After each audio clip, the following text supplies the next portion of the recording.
Kitab Matius.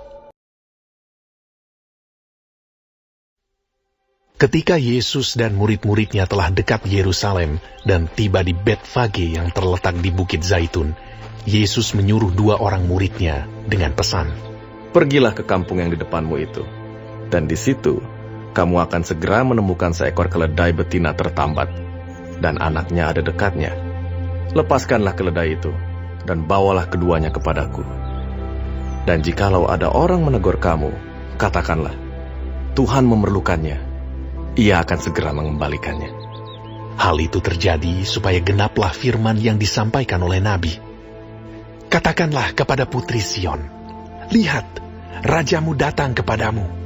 Ia lemah lembut dan mengendarai seekor keledai beban yang muda." Maka pergilah murid-murid itu dan berbuat seperti yang ditugaskan Yesus kepada mereka. Mereka membawa keledai betina itu bersama anaknya, lalu mengalasinya dengan pakaian mereka, dan Yesus pun naik ke atasnya. Orang banyak yang sangat besar jumlahnya menghamparkan pakaiannya di jalan. Ada pula yang memotong ranting-ranting dari pohon-pohon dan menyebarkannya di jalan. Dan orang banyak yang berjalan di depan Yesus dan yang mengikutinya dari belakang berseru, katanya, "Hosana bagi anak Daud, diberkatilah Rabbul Dia, yang datang dalam nama Tuhan. Dan ketika ia masuk ke Yerusalem, gemparlah seluruh kota itu, dan orang berkata, "Siapakah orang ini?" Dan orang banyak itu menyahut, "Inilah Nabi Yesus dari Nazaret di Galilea." Lalu Yesus masuk ke bait Allah dan mengusir semua orang yang berjual beli di halaman bait Allah.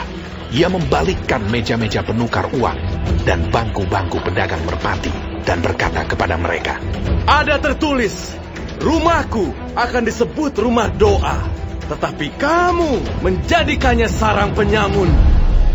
Maka datanglah orang-orang buta dan orang-orang timpang kepadanya dalam bait Allah itu, dan mereka disembuhkannya.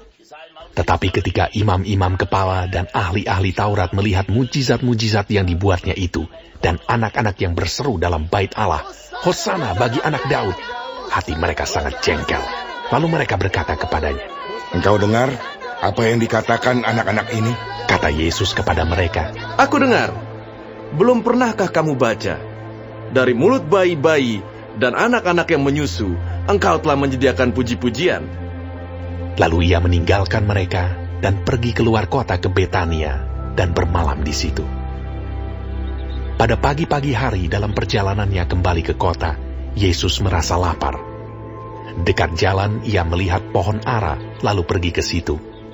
Tetapi ia tidak mendapat apa-apa pada pohon itu selain daun-daun saja. Katanya kepada pohon itu, "Engkau tidak akan berbuah lagi selama-lamanya." Dan seketika itu juga keringlah pohon ara itu.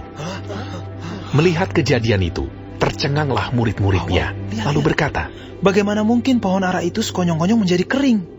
Yesus menjawab mereka, "Aku berkata kepadamu, sesungguhnya jika kamu percaya dan tidak bimbang, kamu bukan saja akan dapat berbuat apa yang kuperbuat dengan pohon ara itu, tetapi juga jikalau kamu berkata kepada gunung ini, beranjaklah dan tercampaklah ke dalam laut, hal itu akan terjadi. Dan apa saja yang kamu minta dalam doa dengan penuh kepercayaan, kamu akan menerimanya." Lalu Yesus masuk ke bait Allah, dan ketika ia mengajar di situ, datanglah imam-imam kepala serta tua-tua bangsa Yahudi kepadanya dan bertanya, "Dengan kuasa manakah engkau melakukan hal-hal itu? Dan siapakah yang memberikan kuasa itu kepadamu?" Jawab Yesus kepada mereka, "Aku juga akan mengajukan satu pertanyaan kepadamu.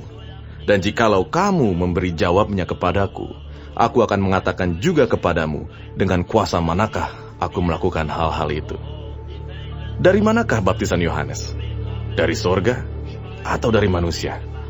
Mereka memperbincangkannya di antara mereka dan berkata, "Jikalau kita katakan dari sorga, ia akan berkata kepada kita, 'Kalau begitu, mengapakah kamu tidak percaya kepadanya?' Tetapi jikalau kita katakan dari manusia, kita takut kepada orang banyak, sebab semua orang menganggap Yohanes ini nabi."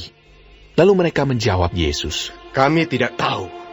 Dan Yesus pun berkata kepada mereka, "Jika demikian, aku juga tidak mengatakan kepadamu dengan kuasa manakah aku melakukan hal-hal itu. Tetapi, apakah pendapatmu tentang ini? Seorang mempunyai 2 anak laki-laki. Ia pergi kepada anak yang sulung dan berkata, 'Anakku, pergi dan bekerjalah hari ini dalam kebun anggur.' Jawab anak itu, 'Baik, Bapa.' Tetapi ia tidak pergi. Lalu orang itu pergi kepada anak yang kedua dan berkata demikian juga. Dan anak itu menjawab, 'Aku tidak mau.' Tetapi kemudian ia menyesal, lalu pergi juga. Siapakah di antara kedua orang itu yang melakukan kehendak ayahnya?" Jawab mereka, Yang terakhir.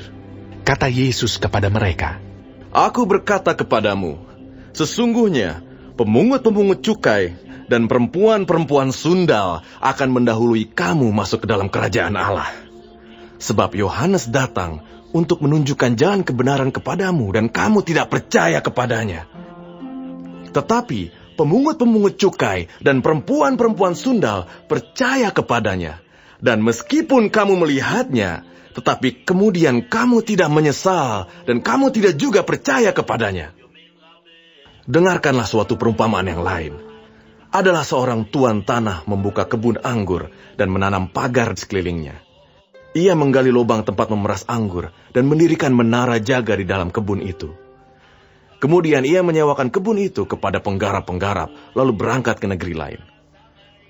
Ketika hampir tiba musim petik, ia menyuruh hamba-hambanya kepada penggarap-penggarap itu untuk menerima hasil yang menjadi bagiannya. Tetapi penggarap-penggarap itu menangkap hamba-hambanya itu. Mereka memukul yang seorang, membunuh yang lain, dan melempari yang lain pula dengan batu. Kemudian tuan itu menyuruh pula hamba-hamba yang lain, lebih banyak daripada yang semula, tetapi mereka pun diperlakukan sama seperti kawan-kawan mereka. Akhirnya ia menyuruh anaknya kepada mereka. Katanya, 'Anakku akan mereka segani.' Tetapi ketika penggarap-penggarap itu melihat anaknya itu, mereka berkata seorang kepada yang lain, 'Ia adalah ahli waris. Mari kita bunuh dia supaya warisannya menjadi milik kita.' Mereka menangkapnya dan melemparkannya keluar kebun anggur itu lalu membunuhnya. Maka apabila tuan kebun anggur itu datang, apakah yang akan dilakukannya dengan penggarap-penggarap itu?"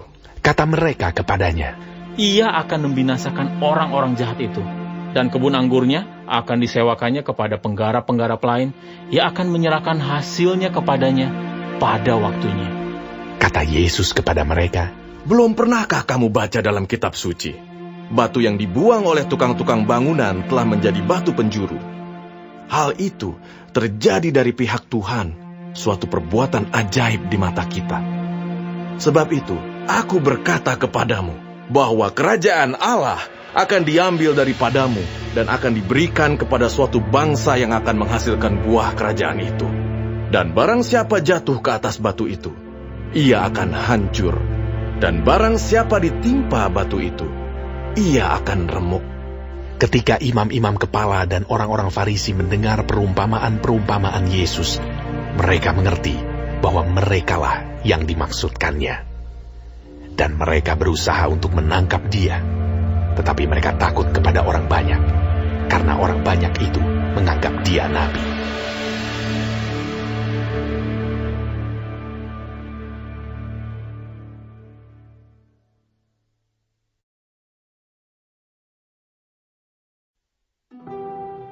Lalu Yesus berbicara pula dalam perumpamaan kepada mereka.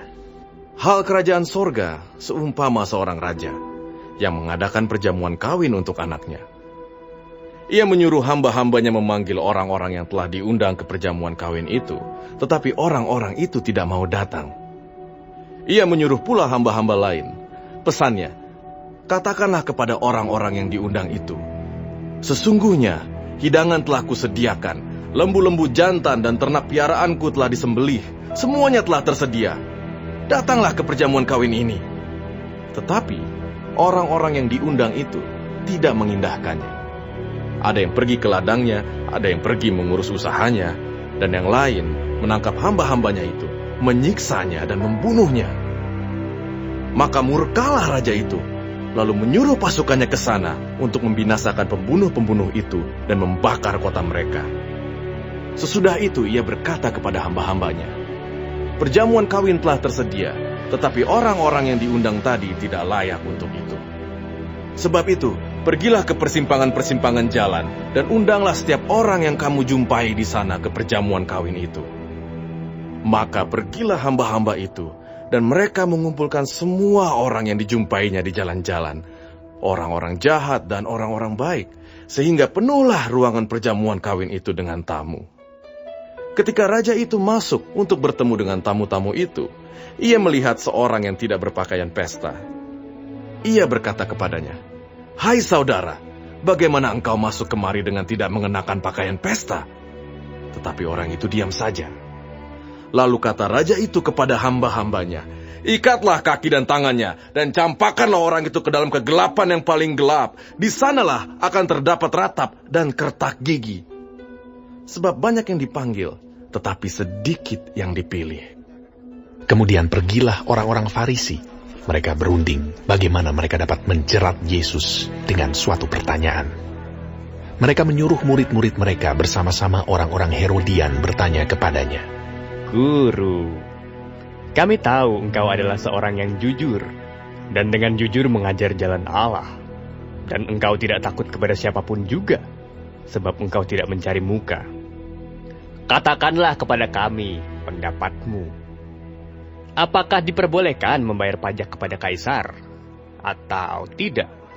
Tetapi Yesus mengetahui kejahatan hati mereka itu, lalu berkata, "Mengapa kamu mencobai aku, hai orang-orang munafik?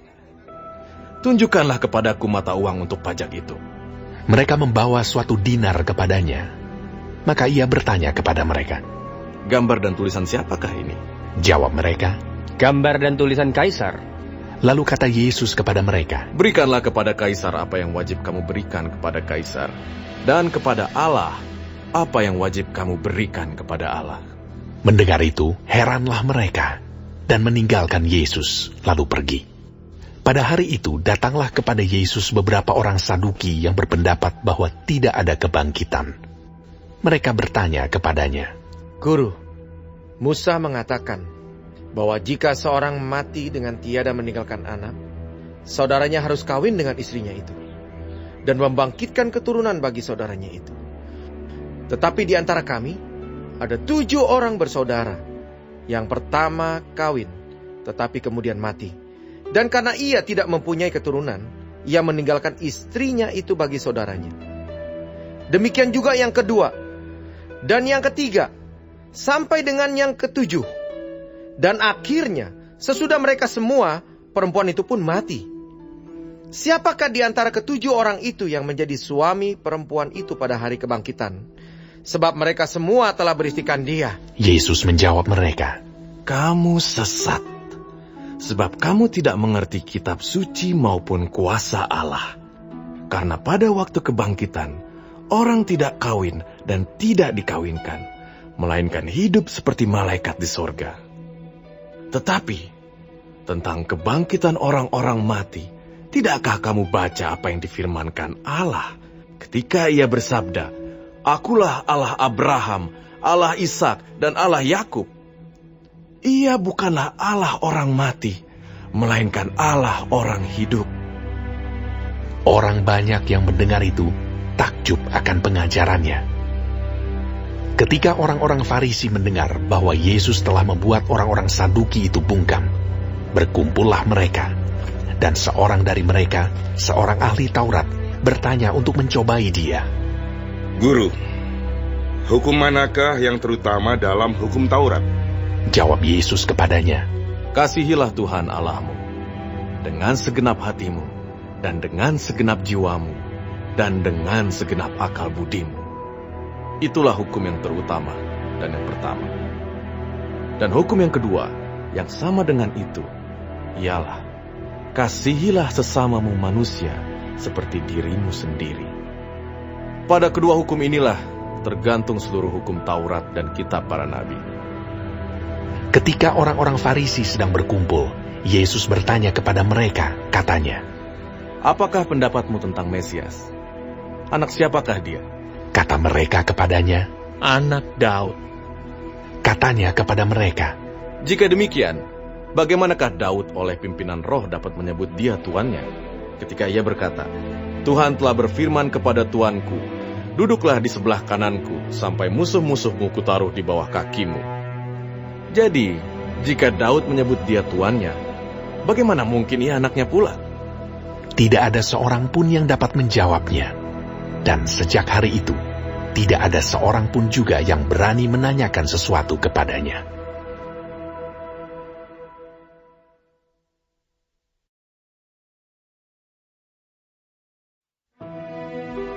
Maka berkatalah Yesus kepada orang banyak dan kepada murid-muridnya, katanya, Ahli-ahli Taurat dan orang-orang Farisi telah menduduki kursi Musa. Sebab itu, turutilah dan lakukanlah segala sesuatu yang mereka ajarkan kepadamu. Tetapi, janganlah kamu turuti perbuatan-perbuatan mereka, karena mereka mengajarkannya tetapi tidak melakukannya. Mereka mengikat beban-beban berat, lalu meletakkannya di atas bahu orang, tetapi mereka sendiri tidak mau menyentuhnya. Semua pekerjaan yang mereka lakukan hanya dimaksud supaya dilihat orang. Mereka memakai tali sembahyang yang lebar dan jubah yang panjang. Mereka suka duduk di tempat terhormat dalam perjamuan dan di tempat terdepan di rumah ibadat. Mereka suka menerima penghormatan di pasar dan suka dipanggil rabi. Tetapi kamu, janganlah kamu disebut rabi, karena hanya satu rabimu dan kamu semua adalah saudara. Dan janganlah kamu menyebut siapapun bapa di bumi ini, karena hanya satu bapamu, yaitu Dia yang di sorga. Janganlah pula kamu disebut pemimpin, karena hanya satu pemimpinmu, yaitu Mesias. Barang siapa terbesar di antara kamu, hendaklah ia menjadi pelayanmu. Dan barang siapa meninggikan diri, ia akan direndahkan. Dan barang siapa merendahkan diri, ia akan ditinggikan. Celakalah kamu, hai ahli-ahli Taurat dan orang-orang Farisi, hai kamu orang-orang munafik, karena kamu menutup pintu-pintu kerajaan sorga di depan orang, sebab kamu sendiri tidak masuk, dan kamu merintangi mereka yang berusaha untuk masuk. Celakalah kamu, hai ahli-ahli Taurat dan orang-orang Farisi, hai kamu orang-orang munafik, sebab kamu menelan rumah janda-janda, sedang kamu mengelabui mata orang dengan doa yang panjang-panjang. Sebab itu, kamu pasti akan menerima hukuman yang lebih berat. Celakalah kamu, hai ahli-ahli Taurat dan orang-orang Farisi, hai kamu orang-orang munafik, sebab kamu mengarungi lautan dan menjelajah daratan untuk mentobatkan satu orang saja menjadi penganut agamamu, dan sesudah ia bertobat, kamu menjadikan dia orang neraka yang 2 kali lebih jahat daripada kamu sendiri. Celakalah kamu, hai pemimpin-pemimpin buta yang berkata, bersumpah demi bait suci, sumpah itu tidak sah. Tetapi bersumpah demi emas bait suci, sumpah itu mengikat. Hai kamu orang-orang bodoh dan orang-orang buta, apakah yang lebih penting, emas atau bait suci yang menguduskan emas itu? Bersumpah demi mezbah, sumpah itu tidak sah. Tetapi bersumpah demi persembahan yang ada di atasnya, sumpah itu mengikat. Hai kamu orang-orang buta, apakah yang lebih penting? Persembahan atau mezbah yang menguduskan persembahan itu? Karena itu, barang siapa bersumpah demi mezbah, ia bersumpah demi mezbah dan juga demi segala sesuatu yang terletak di atasnya. Dan barang siapa bersumpah demi bait suci, ia bersumpah demi bait suci dan juga demi Dia yang diam di situ. Dan barang siapa bersumpah demi sorga, ia bersumpah demi tahta Allah dan juga demi Dia yang bersemayam di atasnya. Celakalah kamu, hai ahli-ahli Taurat dan orang-orang Farisi, hai kamu orang-orang munafik. Sebab persepuluhan dari selasih, adas manis dan jintan kamu bayar, tetapi yang terpenting dalam hukum Taurat kamu abaikan, yaitu keadilan dan belas kasihan dan kesetiaan.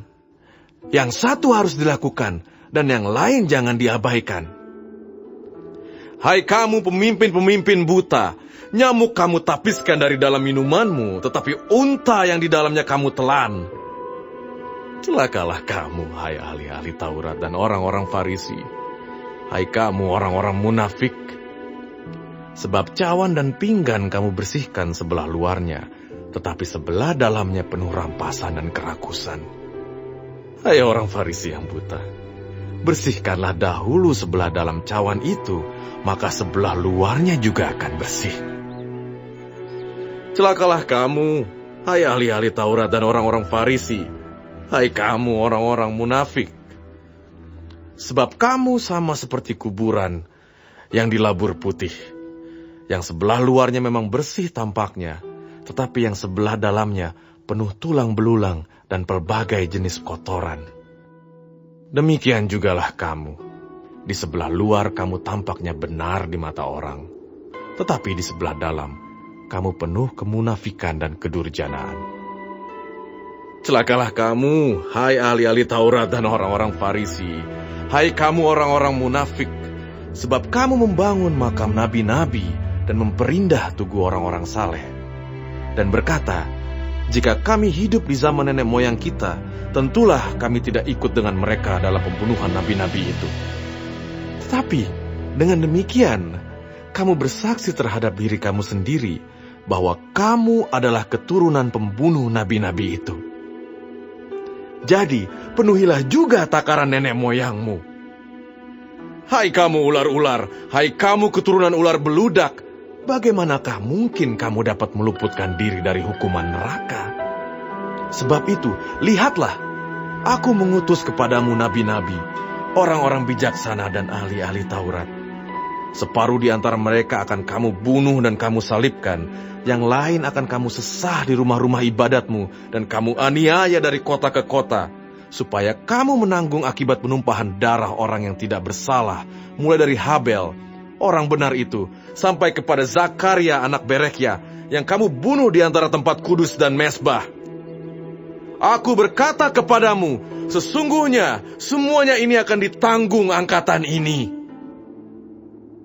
Yerusalem, Yerusalem, engkau yang membunuh nabi-nabi dan melempari dengan batu orang-orang yang diutus kepadamu.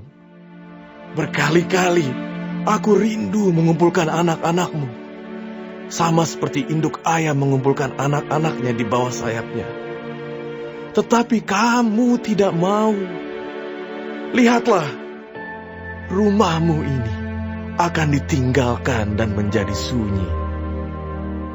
Dan aku berkata kepadamu, mulai sekarang kamu tidak akan melihat aku lagi, hingga kamu berkata, diberkatilah dia yang datang dalam nama Tuhan.